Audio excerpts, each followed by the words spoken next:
తీసుకున్న వాళ్ళు లేకపోతే వాట్ ఎవర్ ఇట్ ఇందులో భాగస్వామ్యంగా ఉన్నవాళ్ళు వాళ్ళందరినీ కూడా జైలుకి పంపిస్తాం అంటున్నారు.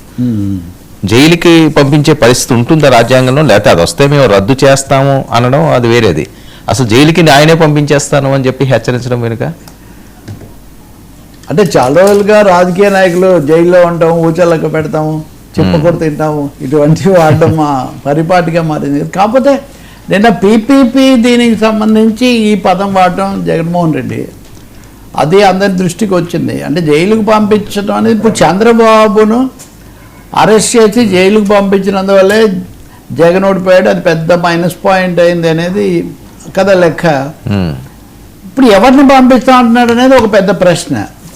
ఎవరన్నా తీసుకుంటే ఎవరెవరి కాలేజీలు తీసుకున్నా వాళ్ళందరినీ మేము రాగానే జైలుకు పంపిస్తామని, అంటే ఒకటి మేము మళ్ళీ వస్తామని రావడం గ్యారంటీ అయినట్టు, వచ్చిన తర్వాత వెంటనే జైలుకు పంపిస్తామని. అంటే ఒక విధంగా దూకుడు చంద్రబాబును బలపరుస్తున్నాడు జగన్. ఇక్కడ చాలాసార్లు చంద్రబాబు చెప్తూ ఉంటాడు కదా, చాలామంది బయటి వాళ్ళందరూ భయపడుతున్నారు, మేము పెట్టుబడులు పెడతాము, మేము మీ రాష్ట్రానికి వస్తాము, కానీ మళ్ళీ జగన్ వస్తే మమ్మల్ని ఏం చేస్తాడు, ఇవన్నీ ఏం చేస్తాడు అని మాకు భయంగా ఉంది అని చంద్రబాబు నాయుడు ఎన్నికల ప్రచారంలో చెప్పారు. ముఖ్యమంత్రి అయ్యాక కూడా మొదటి ఏడాది చెప్పారు, ఇప్పుడు కొంచెం మార్చారు. కానీ బట్ జగన్ దాన్ని నిజం చేస్తున్నట్టుగానే మాట్లాడుతూ ఉన్నారు. ప్రైవేట్ కాలేజీ అంటే ఇది స్కామ్ అని, ఇవన్నీ మీరు ఇలా చేసుకుంటూ పోతే నిన్న గవర్నర్కు 1 కోటి సంతకాలు ఇవ్వడము, అదంతా అయిన తర్వాత బయట వచ్చి మాట్లాడడం, ఇది ఒక స్కాము. ఈ స్కామ్ ఏమంటే ప్రభుత్వమే జీతాలు ఇచ్చి, ప్రభుత్వమే భూములు ఇచ్చి అన్నీ చేసిన తర్వాత ఇంకా ప్రైవేట్ ఏంటి, ప్రైవేట్ కాదనడం కోసం ఈ ప్రభుత్వ కళాశాల అనే పైన ఏమో ప్రభుత్వం అనే ఉంటుంది, కిందేమో చిన్నగా ప్రైవేట్ అని ఉంటుంది. ఇది చెవులో పువ్వు పెడుతున్నారా? ఈ వార్తను మళ్ళీ తెలుగుదేశాన్ని బలపరిచే వాళ్ళు జగన్ చెవులో పువ్వు పెడుతున్నారని, ఇప్పుడు ఎవరు చెవులో పువ్వులు పెడుతున్నారో కానీ మొత్తానికి ఆంధ్రప్రదేశ్ రాజకీయాల్లో ఒకవైపు నుంచి మళ్ళీ జైళ్ళు, అరెస్టులు, చెవుల్లో పూలు పెట్టడాలు ఇటువంటివన్నీ వచ్చేసాయి. నిజంగా ఏ ముఖ్యమంత్రి అయినా, ఏ ప్రభుత్వమైనా, లేదు ఎవరైనా రాబోయే వాళ్ళైనా ఉన్న ఫలాన్ని ఎవరిని అరెస్ట్ చేయలేరు. అట్లా అయితే కనుక చంద్రబాబును మీద కేసు, ఈ మొన్న ఏ స్కిల్ స్కామ్ అనే దాంట్లో అయితే ఆయన అరెస్ట్ చేశారో దాని మీద జగన్మోహన్ రెడ్డి చాలా కాలంగా ప్రయత్నం చేస్తూ వచ్చాడు. వాస్తవానికి దానికి విశ్వసనీయ సమాచారం కూడా ఉంది. మంత్రులు కానీ అధికారులు, పోలీసు అధికారులు, మంత్రులు కూడా చెప్పారు చాలా రోజుల నుంచి దాంట్లో ఎలా అయినా చేయాలని ఆయన ప్రయత్నించారు. చాలామంది ఏమో ఆధారం చాలదు అన్నారు, అయినా కానీ దాన్ని అనేక రూపాల్లో తీసుకొచ్చి అరెస్ట్ చేశారు. తర్వాత ఆయన బయటకు వచ్చారనుకోండి. కాబట్టి ఇక్కడ ఒక విధంగా మళ్ళీ చంద్రబాబు నాయుడిని కూడా ఇది అంటున్నారా అనే ఒక సందేహం కలుగుతుంది. ఎందుకంటే స్కామ్ అయినప్పుడు తీసుకున్న వాళ్ళది ఏముంది, ఇచ్చింది ప్రభుత్వమే కదా. ప్రభుత్వంతో ఒప్పందం కుదుర్చుకొని ఎవరైనా కాలేజీలు ప్రారంభిస్తే ఉందో అది వేస్తారా? ప్రభుత్వంతో ఒప్పందం కుదుర్చుకొని అందులో భాగంగా ఎవరైనా ప్రారంభిస్తే వాళ్ళు ఎలా అరెస్ట్ చేస్తారు? అది స్కామ్ అయితే, స్కామ్ అయినప్పుడు ప్రభుత్వంలో ఉన్న వాళ్ళని చేయాలి. కాబట్టి ఇక్కడ పరోక్షంగా జగన్మోహన్ రెడ్డి చంద్రబాబును, ఆయన మంత్రివర్గాన్ని హెచ్చరిస్తున్నారు.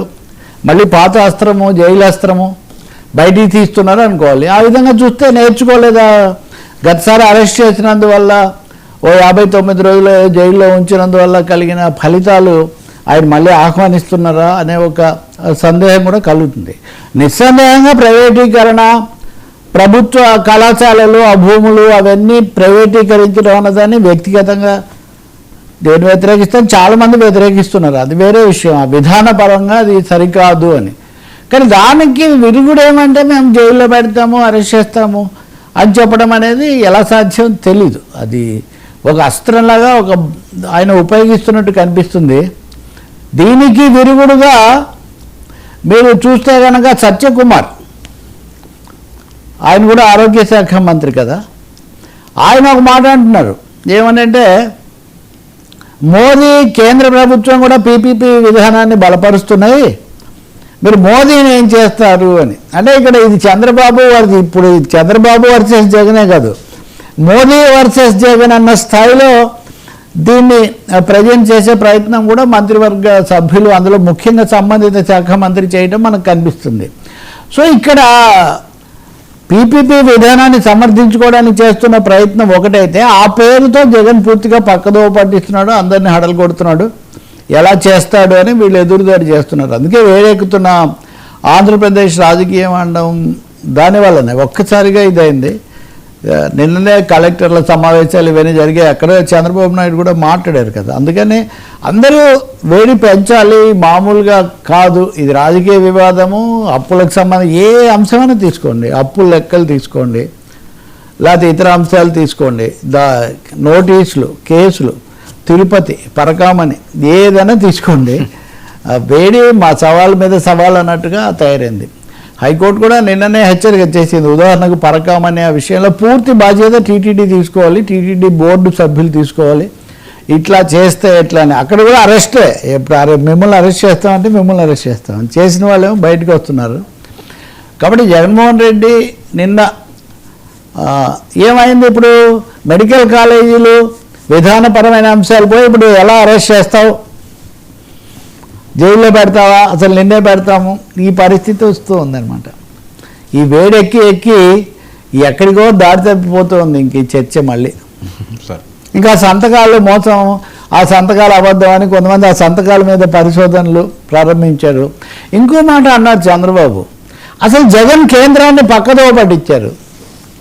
ఏ విషయంలో? ఈ విషయంలో కేంద్రాన్ని ఎలా అంటే కేంద్రం జగన్ చెప్తే పక్కదోవ పట్టే పరిస్థితిలో ఉందా అనే ఒక సందేహం కూడా కలుగుతుంది. అంటే చాలా రాజకీయాలు నడుస్తున్నాయి ఏపీలో.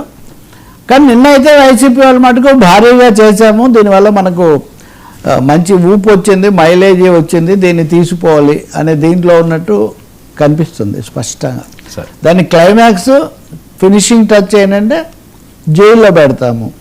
అంటే ఇప్పుడు అవసరం లేదు, ఒకవేళ మీరు తీసుకున్నా కాలేజీలు స్టార్ట్ చేసినా మాకేం ఇబ్బంది లేదు, మేము వచ్చిన తర్వాత మిమ్మల్ని జైల్లో పెట్టేస్తాం.